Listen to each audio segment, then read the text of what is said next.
Welcome to today's EMBN Show, where we're going to be talking about e-mountain bikes in detail. Ooh.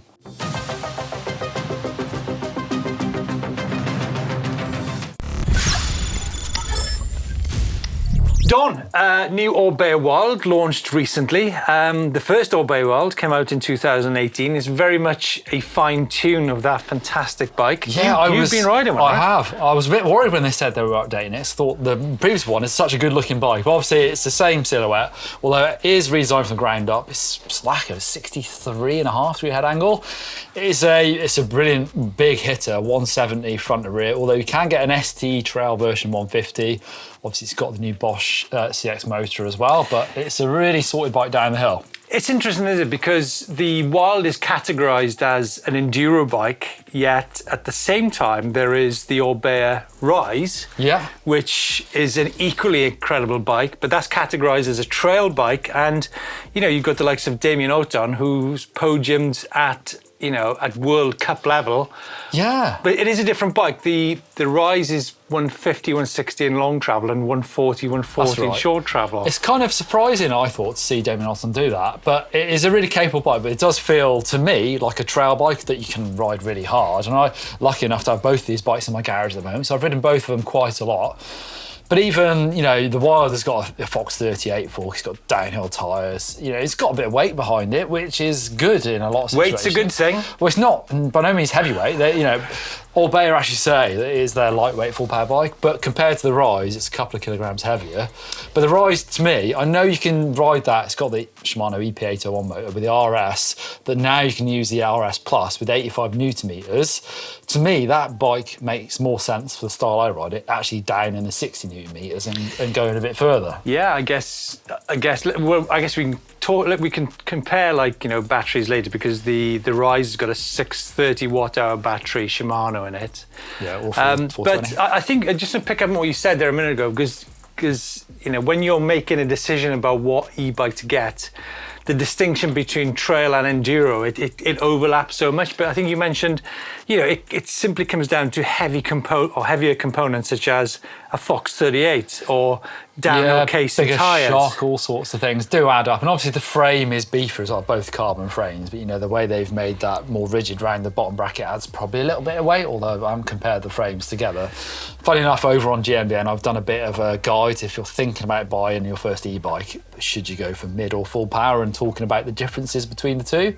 And they do really cross over, especially if you go for the ST Wild, which is 150. Yeah. It's a really similar in spec to the Rise. It's funny because lots of people have commented about the Amflow bike, and the Amflow is very much a trail bike. Yeah, I think you could tweak that to make it more enduro focused with a smaller battle wheel and heavier tyres, but it probably makes more sense to ride as a trail bike, you're right.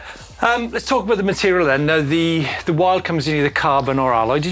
I rode the carbon. Of course you did. Top end version? The alloy one is almost identical. It's that high polished alloy, so they get rid of the wells. Looks great, I think, as well. Yeah. And you can get a really good value one. I think it's $4,799 it starts. That's incredible. And for that money, I think you get the 600 watt-hour battery. Now, the Orbea, actually, the Wild comes in two versions, a 600 watt-hour internal or a 750 watt-hour. That's it, yeah. I want to talk wheel size for a minute, because I really like the fact that Orbea say they actually think that the 2929 is the better enduro bike. They say it's faster, yeah.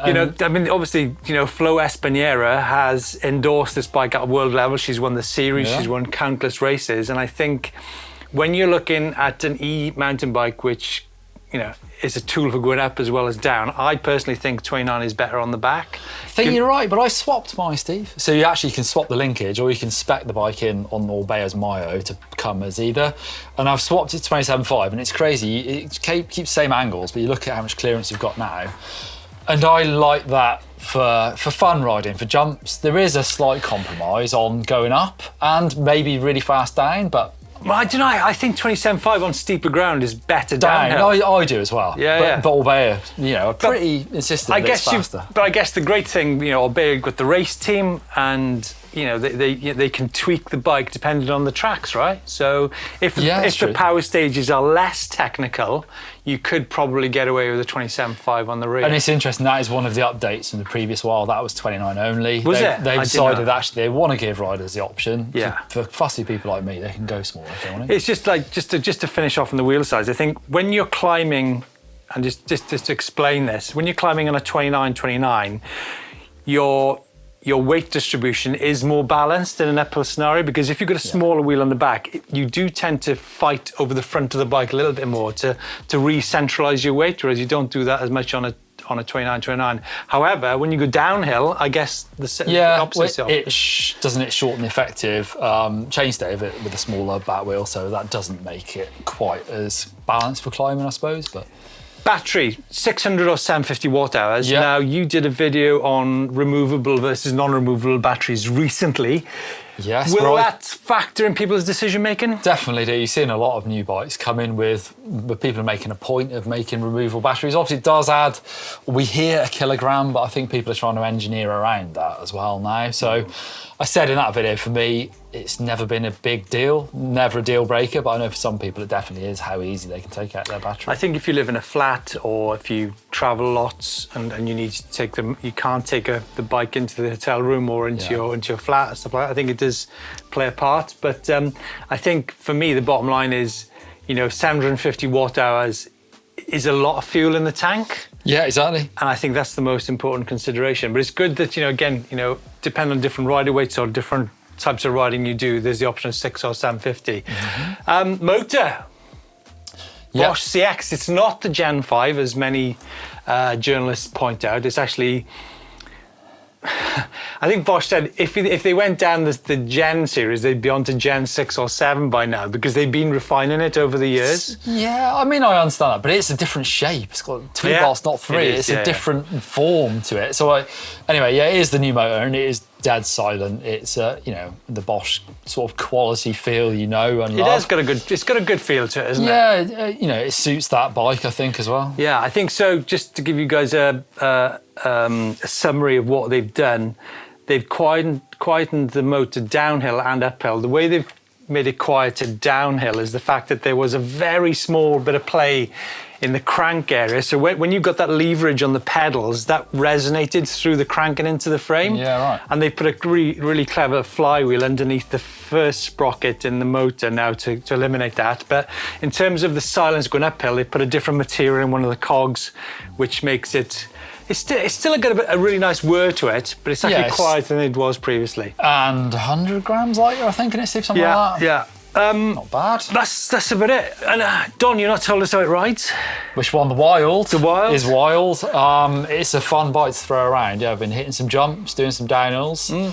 Yeah, it's really good fun. And I guess in terms of price-wise, the bikes, as the Don mentioned, they start at €4,700.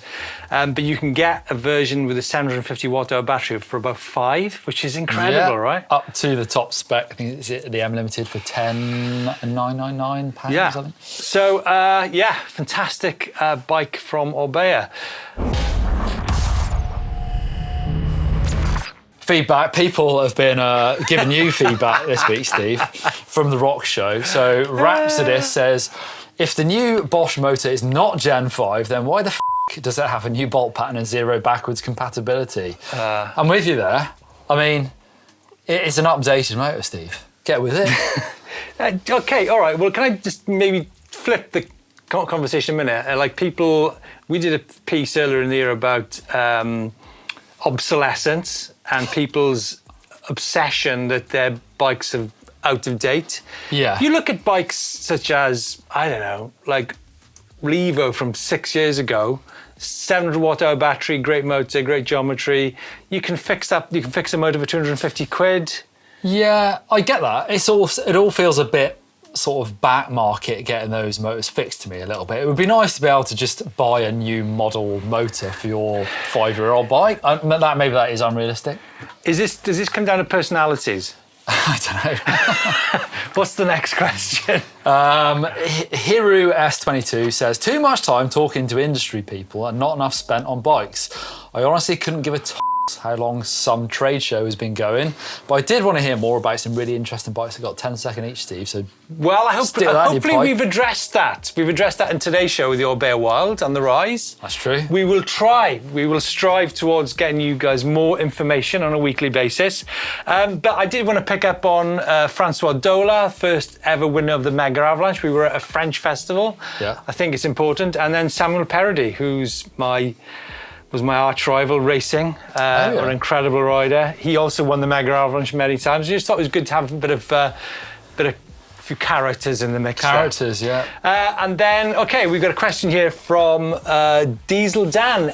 Any less than 32 spokes on an e-bike wheel is just stupidity.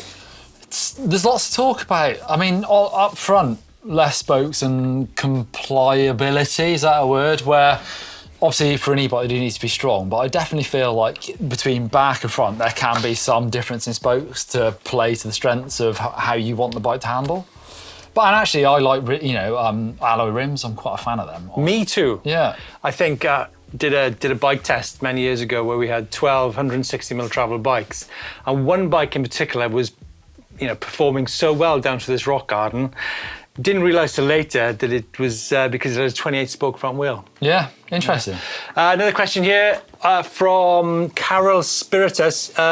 You tried both the Amflow and the Santa Cruz Vala. Which one gives the best ride? You rode the Amflow, Don? I've ridden it quite a lot, yes. I did notice on Instagram. Yeah, it is. You're not obsessed though, yeah? It's a very fast travel, I'll give them that. I've not ridden Santa Cruz, but I tell you what, I've been comparing and contrasting the Orbea Wild a lot with that. Oh, there you go. That's actually, I would say to Carol, that's an equally good comparison. It feels like to me, it's like they're both brilliant bikes, and they have. It's hard to overlook the motor, but everyone, we get criticised. I've seen lots of questions. Okay, well let's not overlook the motor. Going uphill, which is the best bike? The Amflow. Going downhill on really hard terrain, which is the best bike. It's as simple as that, right? However, people have criticised us for not talking about how the Amflow rides, and I would say it is a really, really good trail bike. But you've had criticism for saying that.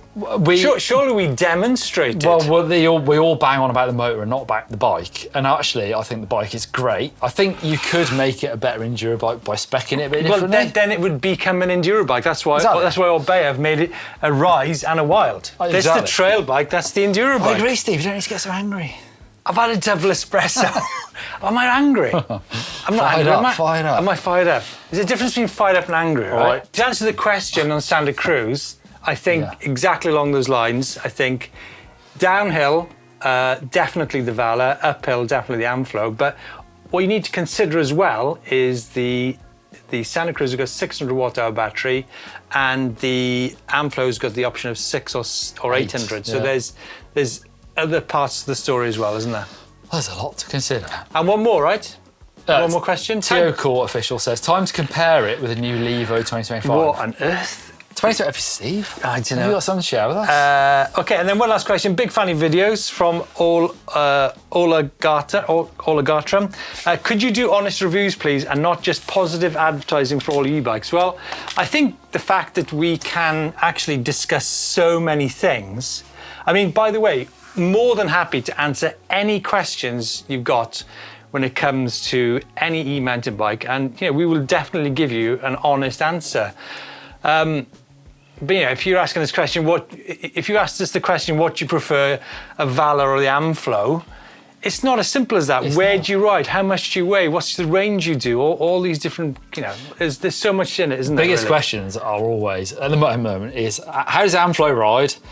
What about the longevity of the motor? We can't answer that one. We can't answer that, but what we can say is we can make a educated guess, in that they make drones for the agricultural industry, which is a lot bigger than the mountain bike industry, and they have to deal with reliability there. So I'm guessing they know what they're doing. And I've spoke to two different friends recently, independent bike dealers, who have sold out all their Amflow bikes, and they will be helping with service as well. So the network is there.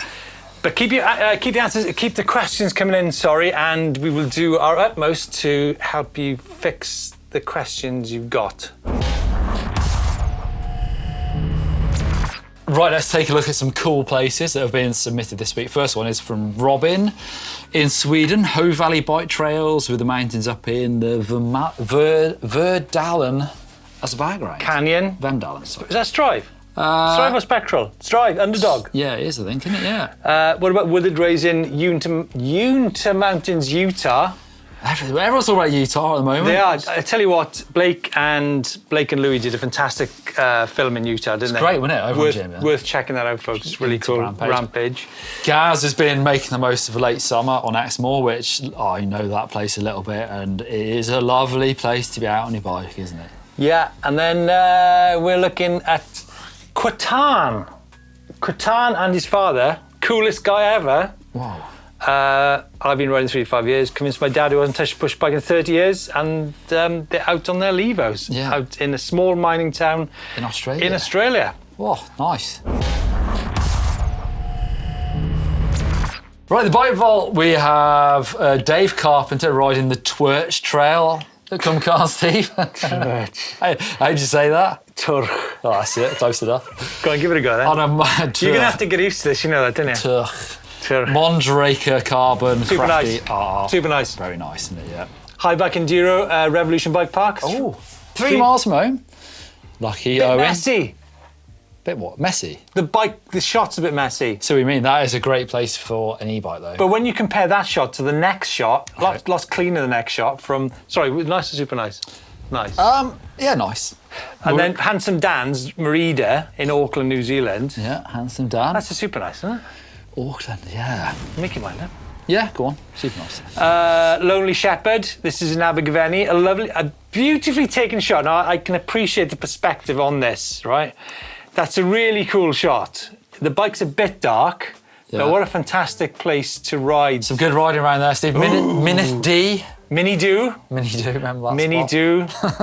Yeah, Mini Do, eh? Fantastic. That's super nice. Thanks, guys, for your submissions to the Bike Vault. Keep them coming. Always good to see. Oh, can I also say hi to Colin, who travelled up from Cornwall, from Redruth in Cornwall, this week to the Forest of Dean with his new Merida and his mate with his new Cube. Lovely. His name's Colin, not Graham. He'll understand.